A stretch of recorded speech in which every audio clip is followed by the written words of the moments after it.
I think this is the worst possible job and the best possible job. It is a privilege to do journalism like this. Journalism is expensive. It takes time. It takes effort. Uh, and the sort of investigations that I like to do is heavy on resources.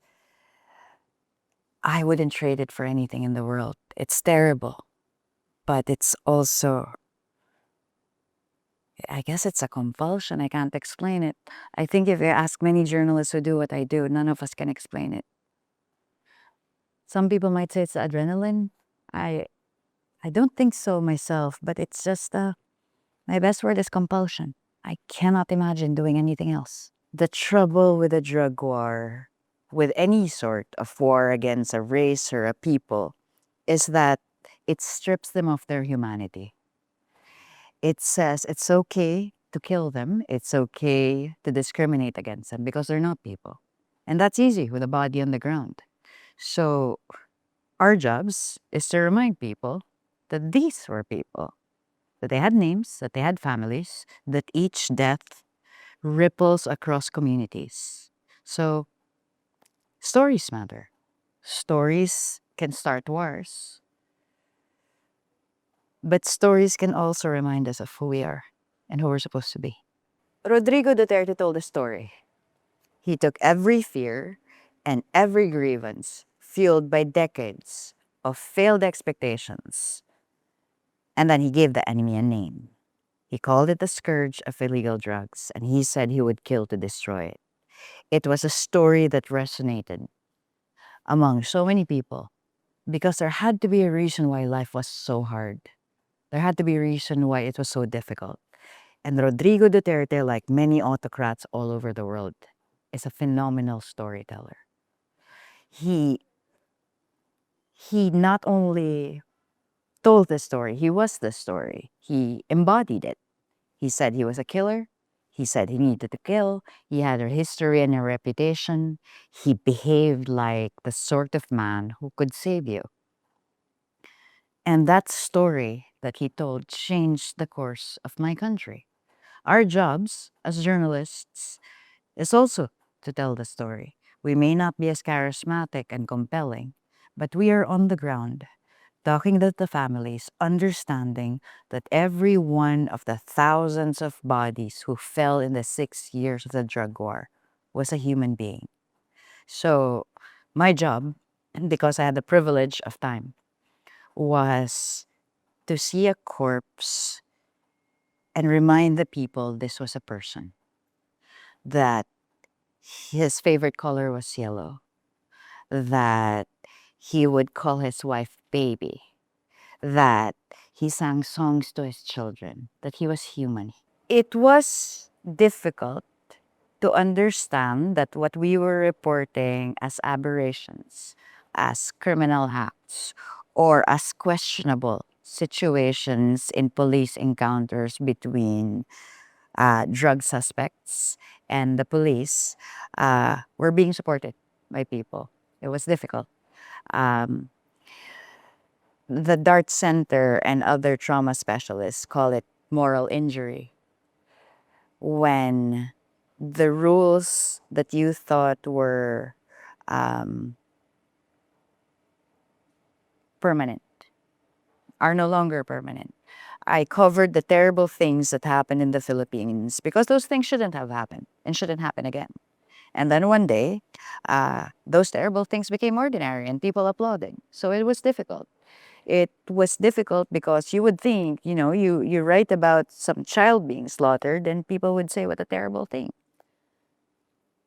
It became its collateral damage. So, but you do the job. You operate in a universe where this is a story that has to be told. And while that is framed as resistance for some people against the autocracy, what it is journalism. We do the job. Journalists are also people, although I think I'm more journalist than I am a human being half the time. But it's important to concede that we are people, not cameras. So what we see, what we hear, what people tell us, We don't record, publish, and delete. We keep them. We keep the stories. We live with them years after we remember them. And if you do the sort of work I do, which is narrative reporting, you have to play every scene again and again in your head because you have to tell it in as compelling a fashion as possible. I'm always afraid. I'm afraid every day. I am afraid that if I write the wrong sentence, publish the wrong source, I'll get a phone call that someone died because of what I wrote, because they felt threatened and went after one of my sources. Um, and deep in the drug war, there was a level of paranoia that was not particularly healthy because fear is good for a journalist. You can't be reckless. Everything is a calculated risk. Every choice you make, you have to think 10 steps ahead. What's going to happen? Who's going to respond if I ask this question? But that bleeds into your life as a human being. Suddenly, you you jump when the phone rings. You worry that the credit card company that has your address will release your address to someone. You are concerned when someone around you is taking a selfie because that might be someone who is going to upload your picture and you're talking to a source. So all of that um, needs to be managed. You have to be very self-aware. You have to know when to step away. I did not know when to step away. It took a while. I think the worst of it, I think midway through the war, 2 years into the war, I can't quite remember. Uh, I had interviewed vigilantes, and my company at that time, Rappler, had determined it was in my best interest not to be in the country because my face was already known by the killers and those I had named. I think the best I can offer, other than, smoking and drinking and caffeine, is the value of having a tribe, a community of people who believe in the same mission you do, who understand the compulsion you have, who will support you if you need it, who you will support when they need you, and who will stand over a dead body with you today. And tomorrow will do the same thing. With or without Duterte, journalism is not safe in the Philippines. Another journalist, former journalist, was killed in the last week, uh, shot point blank. Um, It is worse in the provinces. It is slightly safer in the cities. But even after Duterte was arrested, it's never particularly safe. But I would like to emphasize that the families who spoke to us are the ones whose safety was enormously impacted by what happened. We chose our jobs. Uh, the fact that we did does not mean we should be assassinated for it. Duterte once said that the fact that we are journalists does not mean we're not legitimate targets of assassination. So no journalist should be killed for a story. Having said that, it these families, these witnesses, these victims, every story they tell puts them at risk. And there is no way any of us could do our jobs if they did not dare tell their stories. It's a privilege because not only is it expensive in time and resources, it's also a privilege to have people trust you to tell their stories. Um, can you imagine sitting in front of someone talking about the worst day of your life?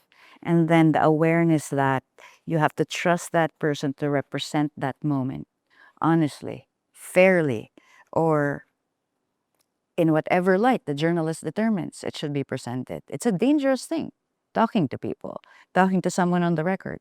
So when people trust you with that, you damn well better do your best. I would not trade this job for anything in the world. You have the privilege, the ability to put the world into words, to explain what is happening by asking people what is happening to them. I don't think people need to be encouraged to be journalists. It's in you or it's not. Because if it's not in you, if you have to be forced into it, you shouldn't do it. It's terrible. But it is rewarding. It's rewarding to have the right to ask people questions. I think we're the only profession in the world. I can't remember who said it, someone, somewhere. We're the only profession in the world who can walk into the room, ask questions randomly, and not be considered insane. That's a privilege. I do not know where journalism is heading. I know it's necessary.